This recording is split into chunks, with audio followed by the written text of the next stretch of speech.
Around 1 o'clock this morning, a cab pulled up to the Supreme Court Justice Brett Kavanaugh's neighborhood.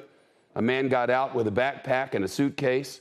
According to court documents, he said he was there to kill Justice Kavanaugh, and he was carrying the tools to do it. Officers say they found a Glock 17 pistol, a knife, a crowbar, zip ties, duct tape, and more in his bags. The documents reveal the suspect called 911 on himself. And according to the complaint, he told the dispatcher his plan to kill Justice Kavanaugh and said he was also having some suicidal thoughts. Moments later, cops confronted him and arrested him.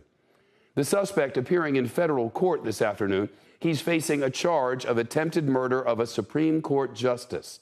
Could get 20 years in prison. He hasn't yet entered a plea.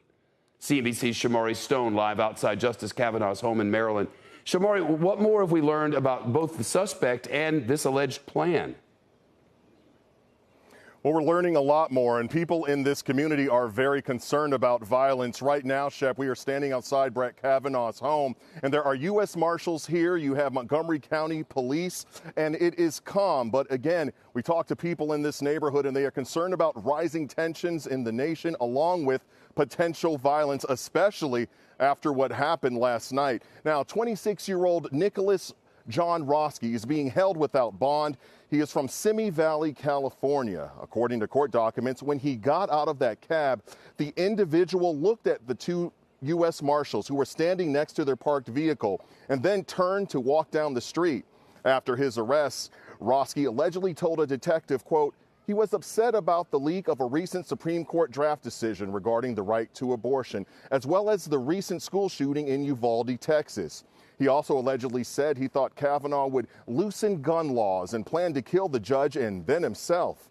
Roski was asked in court if he was thinking clearly and understood what was happening. He replied, quote, I think I have a reasonable understanding, but I wouldn't say I'm thinking clearly.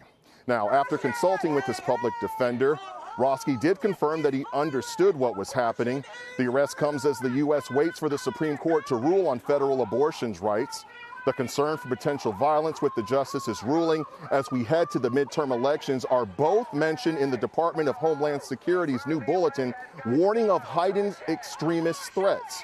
This week in North Carolina, vandals sprayed threatening graffiti and broke windows at a clinic that does not perform abortions. And you may recall last month, abortion rights supporters protested outside conservative Supreme Court Justices Kavanaugh, John Roberts, and Samuel Alito's homes, believing the conservative majority will overturn Roe v. Wade.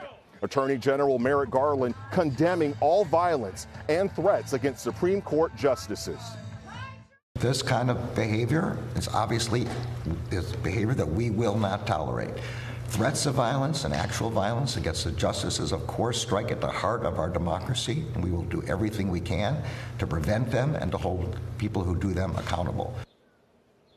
Now, the Senate has already passed a bill that would beef up security for Supreme Court justices and their families.